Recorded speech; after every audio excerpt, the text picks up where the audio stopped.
সম্মানিত উপস্থিতি, আমাদের সামনে রমাদান একেবারে চলে এসেছে। আমাদের দোরগোড়ায় রমাদান উপস্থিত, আর কয়েকদিন পরে রমাদান মাস শুরু হবে।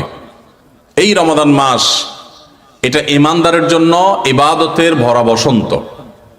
ঈমানদারের জন্য ইবাদতের সবচেয়ে বড় মৌসুম এবং সিজন হলো রমাদান মাস।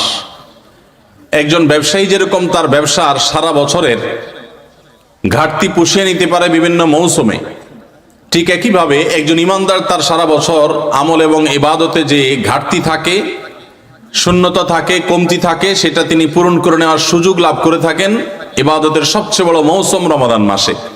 এটা হলো সাইয়্যিদুশ শুহুর বা সকল মাসের মধ্যে সেরা মাস। কোরআনে কারিমে আল্লাহ রাব্বুল আলামিন মাত্র একটি মাসের নাম উল্লেখ করেছেন, কোরআনে অন্য কোনো মাসের নাম উল্লেখ করা হয়নি। যেই মাসের নাম কোরআনে উল্লেখ করা হয়েছে সেই মাসটির নাম হলো রমাদান মাস।